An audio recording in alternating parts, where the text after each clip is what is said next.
Jean-Pierre Roubert. Vous êtes un des rares à revenir un an après dans ce studio. On avait évoqué une étude que vous aviez faite pour le Premier ministre à l'époque sur la transformation des territoires et la dynamisation de l'économie française. Et aujourd'hui, vous participez à un groupe de réflexion passionnant sur la métamorphose. Les chemins de la métamorphose, pas la métamorphose, parce que c'est les chemins avec tout le caractère relatif et précautionneux, le cheminement faisant, chemin faisant, enfin on est dans une approche constructiviste. On a évoqué ce cheminement dans les métamorphoses en plus.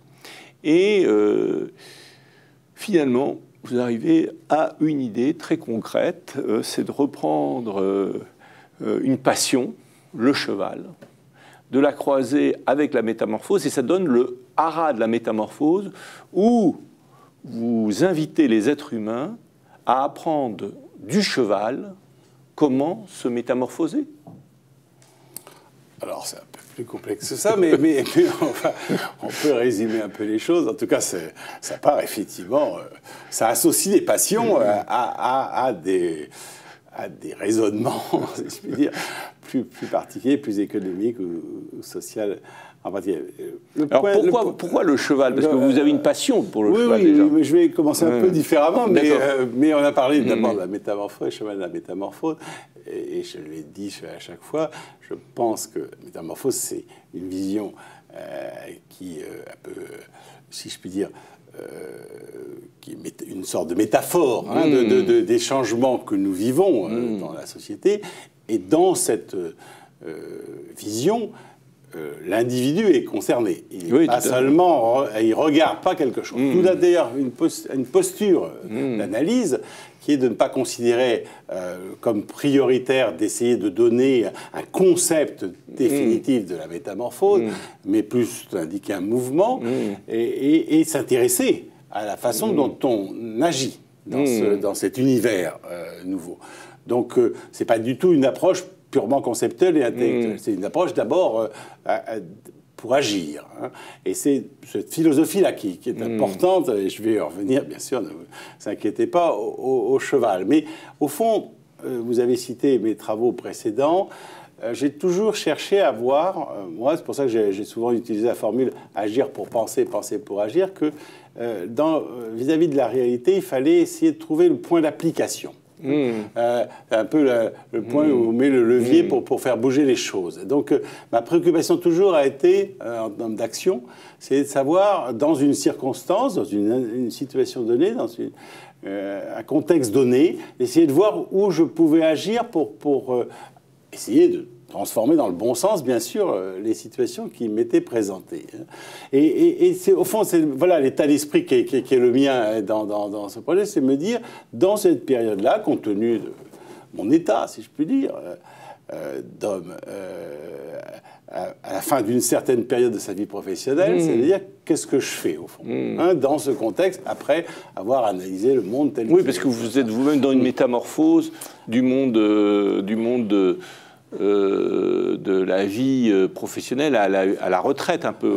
Il faut le dire. Je suis un jeune retraité. Vous êtes un jeune retraité. Un jeune ou un vieux retraité, mais qu'importe l'âge, je suis ce qu'on appelle un retraité pour certaines activités professionnelles. Je me considère en activité plus que jamais. Alors c'est intéressant. Plus que jamais, mais comme beaucoup, puisque on est les bénéficiaires d'un état de grâce, si je peux dire, dans l'humanité, qui est la longévité relative. Et donc, c'est très important de pouvoir, à ce moment-là, avoir des projets. Hein.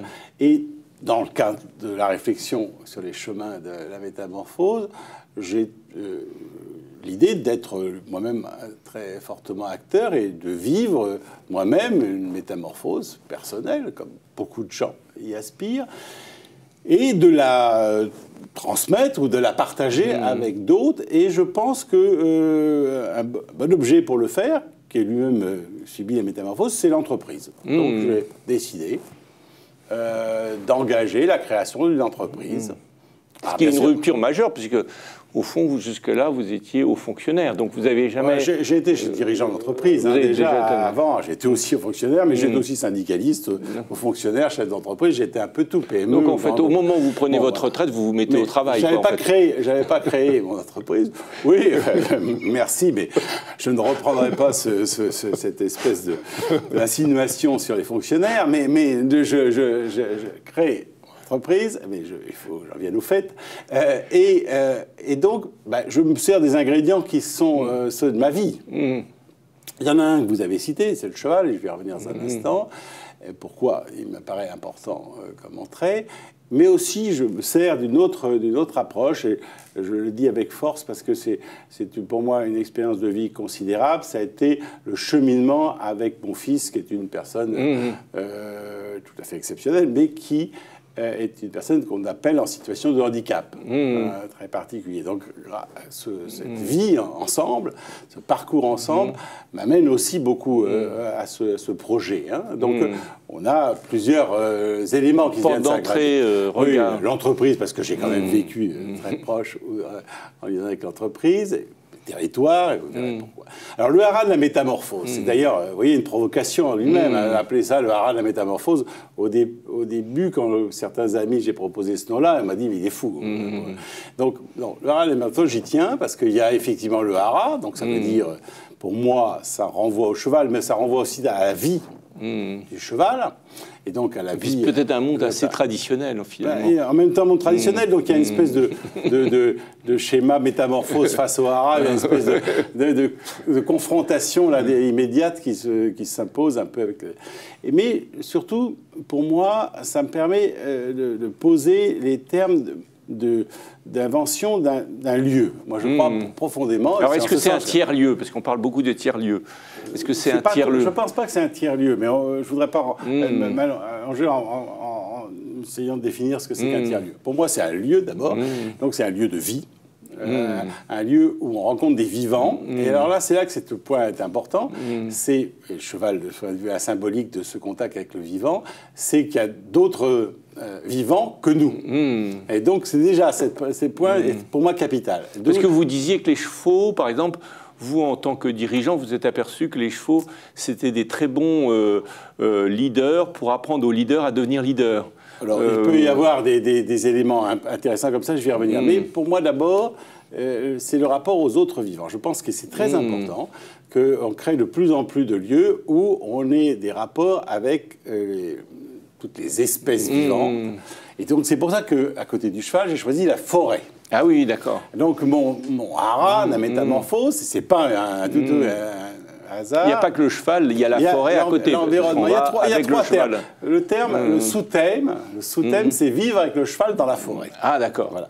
Pour dire, ben alors, c'est pas et chaque mot a son importance en la matière. J'y reviendrai pour le vivre, mais la forêt. La forêt, parce que la forêt, c'est encore, même si c'est des forêts transformées par l'homme, dans le cadre de l'Anthropocène, on a quand même beaucoup de relations avec les espèces vivantes, végétales ou animales, et les forêts encore giboyeuses, comme on disait, sont effectivement des bons symboles de ça, et vivre dans la forêt, c'est vivre autrement que dans nos univers artificiels qu'on peut vivre. Ça ne veut pas dire qu'ils n'ont pas été transformés par l'homme et qu'on n'a pas des rapports, bien sûr, qui sont médiatisés par notre expérience historique. Mais enfin, on a cet élément-là. Et ça, pour moi, c'est capital. Pourquoi? Parce que je pense que dans cette métamorphose, on est confronté à savoir ce que le vivant va être par rapport à ce qu'on va pouvoir produire par notre intelligence, notre intelligence artificielle. On va être de plus en plus confronté à qu'est-ce qui est encore important à découvrir dans la nature, venant du vivant, par rapport à ce que nous pouvons produire du fait de notre intelligence artificielle. Au fond, les animaux ou les robots. Et la question va sans doute pas être tranchée par l'un contre l'autre, mais se pose la question quand même. Vous savez bien que au Japon se développe l'animal domestique, enfin l'animal plutôt de compagnie, qui est au fond un robot, qui répond à la caresse, qui répond à comme ça, qui remplace l'animal de compagnie, le chien ou le chat. C'est plus pratique sur certains aspects des choses. Mais Mais on est confronté à cette chose. Et on est confronté de façon vraiment profonde en la matière. Donc je me mets au milieu de ça. Voilà. Et c'est pas du tout pas avec une vision nostalgique de la nature. C'était avec une vision au contraire plus prospective. Ça, qu'est-ce que ça sera demain? Donc à la fois, on est souvent en termes de défensif, de protection, mais là, c'est plutôt quel est le monde de demain qu'on est en train d'inventer et qu'on va inventer dans ce lieu.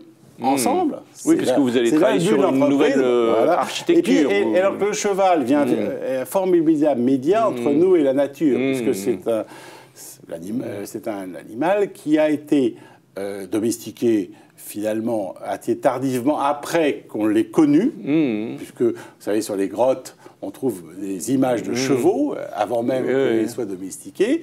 Et puis, il nous a accompagnés dans toute notre histoire, de façon extraordinairement impliquée.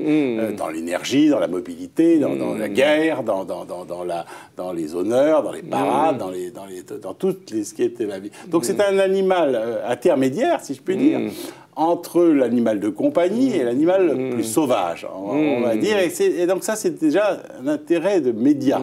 Et le deuxième élément, c'est que, et vous l'évoquiez à travers les aspects qu'il peut faire, c'est que si on le voit de façon assez large, et c'est là qu'il faut révolutionner un peu notre point de vue sur le cheval, tel qu'il a été un peu développé par l'équitation actuelle, si on le prend le plus large, et j'appelle ça le voir à 360 degrés, en tout cas, augmenter les angles de vue, parce que c'est important, c'est mobiliser son intelligence autrement. Si on augmente les angles de vue, si on ne le voit pas seulement à travers des angles limités, mais qu'on couvre les angles morts, à ce moment-là, c'est nous qu'on regarde. Et en regardant le cheval, et notamment le cheval dans la nature, on se regarde, nous. Il a un effet miroir en tant que tel. Et c'est cet effet miroir qui m'intéresse beaucoup, parce que l'homme n'aime pas se regarder à 360 degrés. Et notamment dans nos visions très cloisonnées des choses et des mondes sociaux. Et donc le cheval, en le regardant à 360 degrés, nous renvoie une image à 360 degrés et nous interroge à 360 degrés. Et donc c'est à la fois cette implication complète dans la nature, avec cette interrogation positive que je ne veux pas opposer, entre le monde relativement artificiel qu'on est en train nécessairement de nous créer, et ça peut être positif, si on trouve son bon rapport au monde, ce qui nous permettra de résoudre bien des questions de l'humanité sur lesquelles je n'ai pas... Et la deuxième apport, c'est effectivement l'apport de ce média qu'est le cheval, qui nous interroge sur nous, comme il nous permet de nous interroger sur la nature. Il y a une très belle phrase qui a été citée par Nicolas Hulot dans un ouvrage. C'est un auteur du 19e siècle qui cite, il dit « Il faut sauver les condors ». Pourquoi sauver les condors parce qu'en sauvant les condors, nous développons les qualités humaines qui vont nous servir pour nous sauver. Voilà la philosophie de monde. Merci beaucoup Jean-Pierre Aubert. Merci de nous avoir introduits à la fois à la métamorphose et aussi à toute la richesse que peut nous apporter le cheval, qu'il nous a déjà apporté. Mais là, on voit un futur extrêmement intéressant pour un cheval renouvelé. Merci.